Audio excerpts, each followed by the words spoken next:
오늘은 부도지의 원문을 들어가기 전에 부도지의 저자라고 알려진 박재상에 대해서 알아보도록 하겠습니다. 다음의 제목은 박재상, 징심록, 그리고 부도지입니다. 박재상은 신라시대 충신으로서 역사책에 나오는 인물입니다.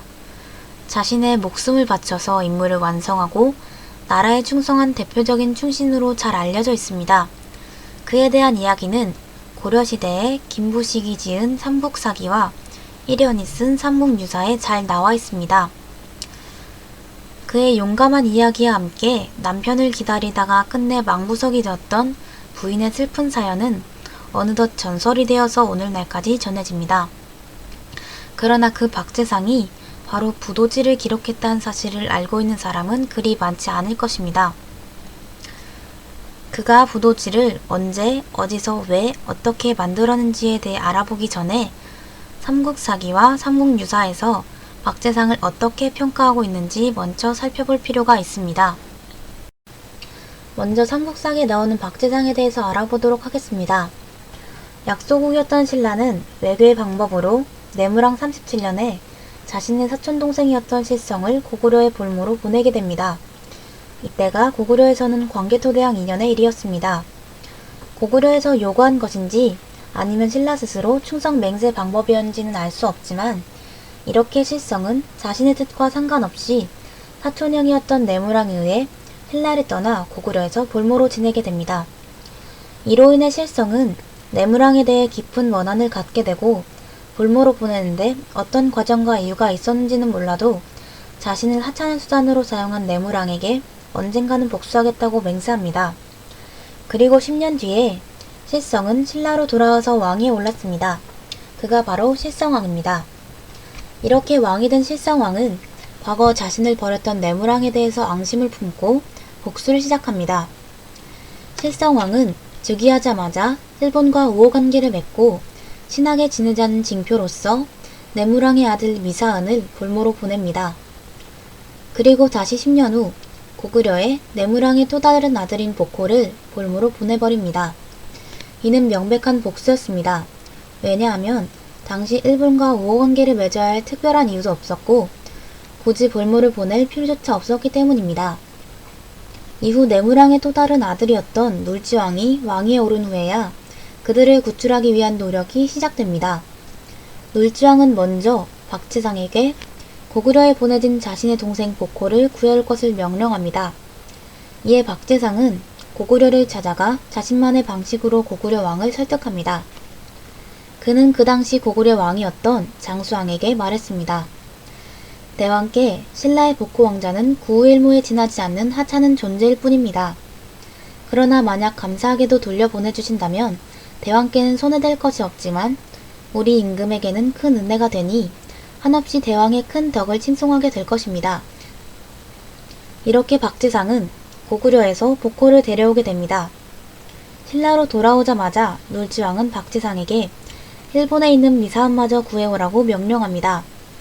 그러나 일본은 고구려와 사정이 달랐습니다.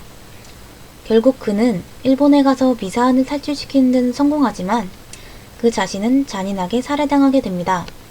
여기까지가 삼국사기에 나오는 박재상이었습니다. 그 다음은 삼국유사에 나오는 김재상에 대해서 알아보도록 하겠습니다. 재상이 고구려와 일본에 건너가 왕자들을 구하고 죽었다는 기본적인 줄거리는 서로 같지만 여러가지 측면에서 다른 점이 있습니다. 우선 삼국유사에서는 박재상이 아니라 김재상으로 기록되어 있습니다. 또 복제의 화신으로서 내무랑의 두 아들을 볼모로 보냈던 실성왕의 이야기는 완전히 빠져 있습니다. 그리고 왕자들이 볼모로 보내진 시기조차 다릅니다. 또 왕자들의 이름도 삼국사기와는 다르게 적혀 있습니다. 다만 임무를 마치고 일본에서 최후를 맞았던 김재상의 죽음에 대한 과정이 삼국사기에 비해 보다 자세하게 그려져 있을 뿐입니다.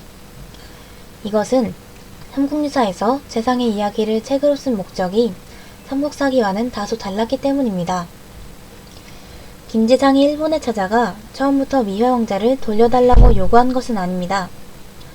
일본이 미해왕자를 돌려줄 가능성이 없다고 판단했기 때문에 내무랑은 사전에 김재상을 배신자로 규정하고 이 사실을 세상에 널리 알려 체포하라고 명령했습니다. 그리고 재상은 억울하게 누명을 쓰고 어쩔 수 없이 일본에 도망을 친 것처럼 이를 꾸밉니다. 평소 재상의 명성을 들었던 일본 왕은 그를 자신의 신하가 되라고 요구했습니다. 결국 이렇게 해서 재상이 일본에 침투하게 됩니다. 그 후 미해 왕자에게 접근하는 데 성공하고 기회를 틈타서 탈출을 시도하지만 두 사람이 모두 빠져나갈 수 없는 상황이 되자 재상은 미해를 위해 스스로 미끼가 됩니다. 일본에 남은 재상 이야기는 모르는 사람이 없을 만큼 유명합니다. 일본 왕이 네가 나의 신하가 되었다고 했으면서 신라의 신하라고 말한다면 반드시 오형을 받아야 하리라. 그러나 일본의 신하라고 한다면 높은 벼슬을 상으로 내리리라 라고 하였습니다. 이에 대해서 재상은 차라리 내가 신라의 땅의 개나 돼지가 될지언정 일본의 신하가 되지는 않을 것이요. 신라 땅에서 가진 매를 맞을지언정 일본의 벼슬은 받지 않겠노라 라고 말합니다. 결국 재상은 참혹한 죽음을 맞이합니다. 이렇듯 재상은 삼국사기와 삼국유사에 의해서 충신의 대명사로 알려지게 되었습니다. 다음은 삼국사기와 삼국유사에 나와 있는 내용을 비교한 표입니다. 먼저 삼국사기에서는 재상을 박재상이라고 하지만 삼국유사에서는 김재상이라고 합니다. 여기에서는 논란의 여지가 있지만 일반적으로 부도지의 저자를 박재상이라고 하므로 삼국사기에 나와 있는 대로 박재상이라고 부르겠습니다. 도표에서 차이점은 첫째 내무랑의 둘째 아들과 셋째 아들의 이름이 삼국사기와 삼국유사와 서로 다릅니다. 둘째, 상대 국가는 고구려와 일본으로 동일하지만 왕자들이 볼모로 갈 때와 돌아올 때의 시점이 차이가 납니다. 어쨌든 여기서 박재상에 관한 이야기는 이 정도로 마치도록 하겠습니다. 두 번째로 징심록. 징심록은 신라시대 눌지왕 때에 박재상이 썼다고 알려진 고대에 관한 역사서입니다. 당시 책은 기록한다는 뜻에서 지라고 불렀는데 징심록은 상교, 주교, 하교의 세 종류와 15건의 지로 구성되어 있습니다. 이 중에 부도지는 제1지로서 인류 역사의 가장 오래된 내용을 전하는 기록입니다. 오늘날 징심록은 전해지지 않으며 부도지 역시 원문이 아닌 필사본만 전해질 뿐입니다. 이후 박재상의 아들로 알려진 백기여 선생이 금척지를 지어 일지를 추가했고 조선시대에 이르러 생육신의 하나로 알려진 매월당 김시습이 징심록 추기를 써서 모두 17번이라고 합니다. 조선시대까지 이 책들이 전해졌지만 외란과 일제강점기 등을 거치면서 모두 사라져서 그 내용들을 알 수는 없었습니다. 다만 부도지가 박재상의 후손에 의해 그 내용이 복원되어 전해지게 되었다고 합니다. 징심록의 제목을 살펴보면 부도지의 내용과 연관이 되어 있습니다.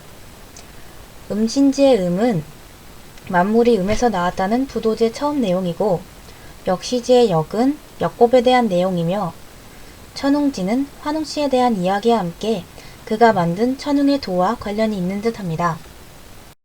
성신지의 성씨는 부도지에 나오는 북국성과 북두칠성을 포함한 천문에 대한 이야기이고 사해지는 사해제족을 말하는 듯합니다.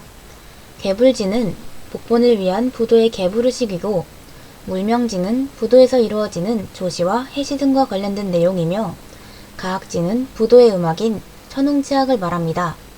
의학지는 환웅씨가 가르친 의학과 약학에 관한 기록이며 농상지는 농사동의 뽕나무 상인이 농업과 옷을 만드는 방법에 대한 내용이고 또 도인지는 도자기 도자이니 그릇을 굽고 만드는 방법을 가르친 것으로 보입니다.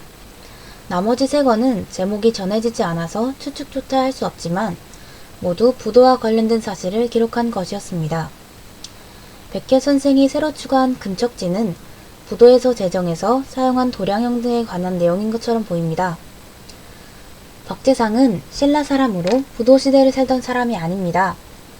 따라서 당시 이미 부도에 관해 많은 기록이 내려왔을 것입니다.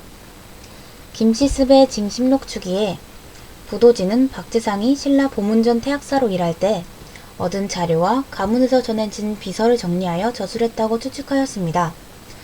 부도지와 같은 기록은 신라뿐만 아니라 고구려, 백제, 부여에도 전해졌고 발해와 고려에도 있었을 것인데 오늘날 조상의 역사가 모두 훼손되어 전해지지 않으니 안타깝기 그지없습니다.